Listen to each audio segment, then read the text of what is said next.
Hi, good girl, Aquarius Thunder.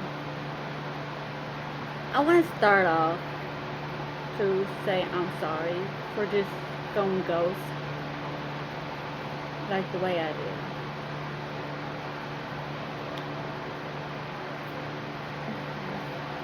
It's been pretty rough from the last time some of y'all have watched my YouTube videos.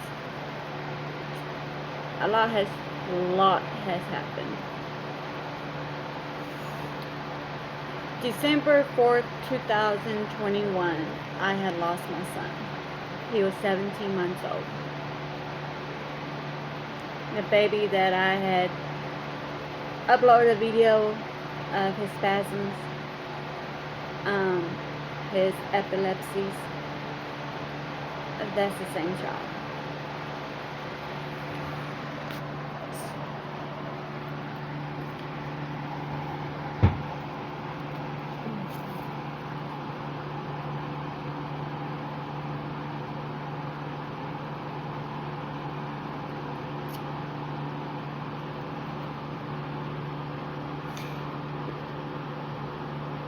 So,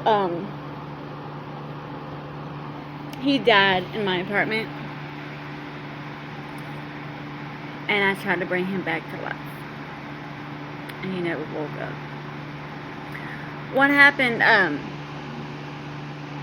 the day before Thanksgiving of 2021, we just got released from the hospital, and he had to get fitted for his breathing pad machine. He had sleep apnea. He ranked higher than grown-ups and other children, like way up there. His nose was narrow, so his passageways was not as big as everyone else's, so he had a hard time breathing.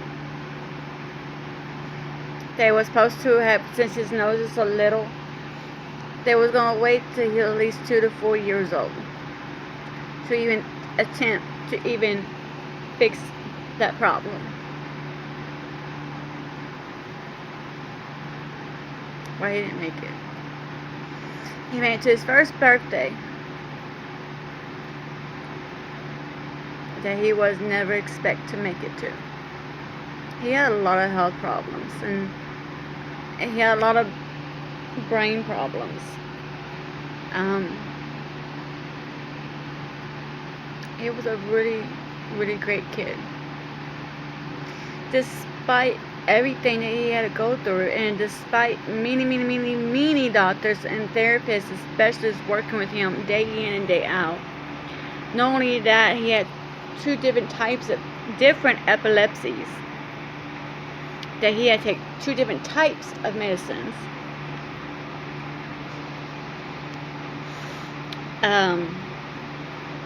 He still managed to smile, and that's not even including going to do blood work 2 to 3 times, if that more, in 1 month, because he had a sodium imbalance,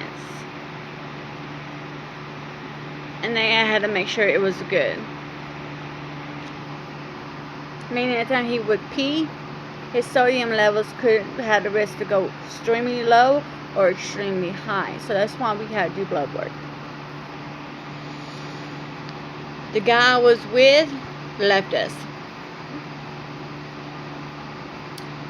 I offered my home to another single mom with children because I felt sorry. And, well, I know what y'all about to say. That threw up in my face.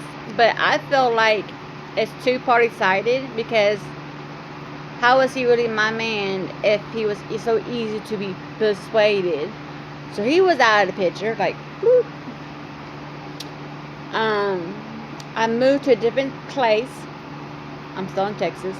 I moved to a different place in Texas to bury my son. Wasn't expecting it at all. But a man came in my life.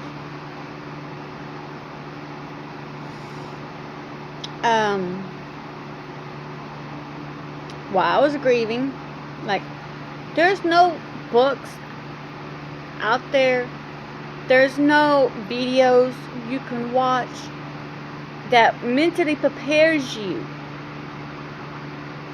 to have to bury your own child.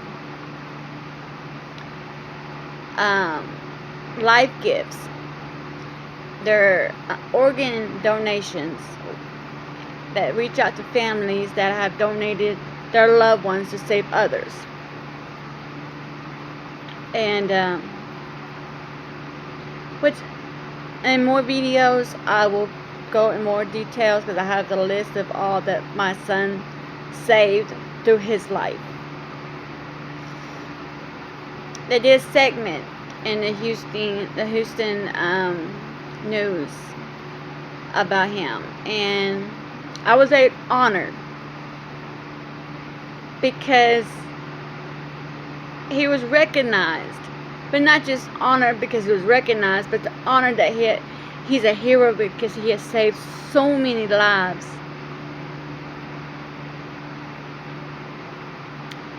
At 17 months old.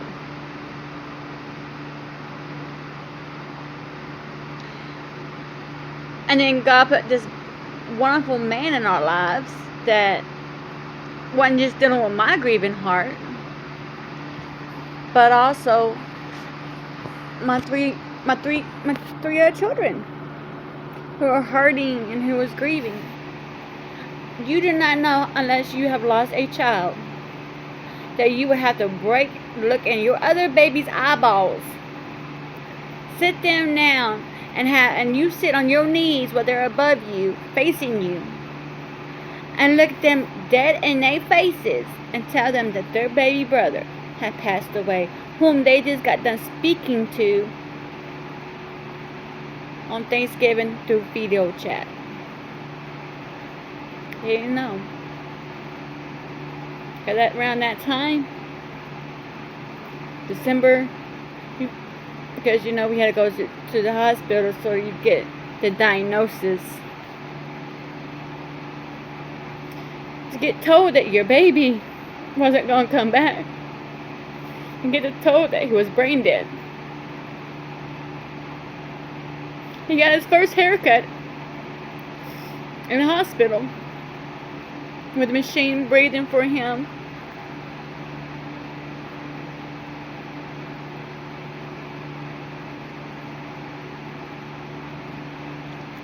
Them nurses and those doctors worked super, super hard. They never gave up. He never woke up. Later, we finally got the answer. It was roughly close to a year after we lost him. We finally got the answer that what had really caused him to pass away. And basically, he had a cardiac arrest. Basically, his little heart gave out.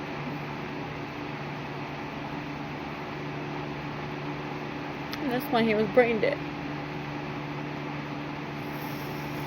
To see that in black and white, to see that,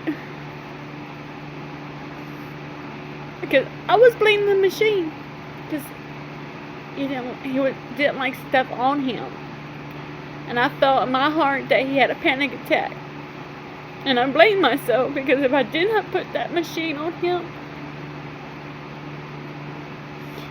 then my baby would still be here.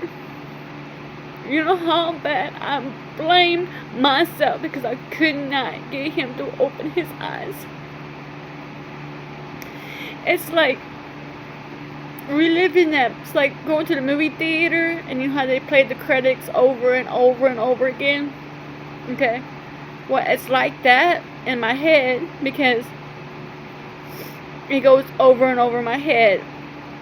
I hear every cry. I hear the whole scene play out in my head. Me rushing him to my living floor of my apartment. Me on the phone with 911 as I'm demonstrating CPR on my lifeless child. Me begging him to come back to me.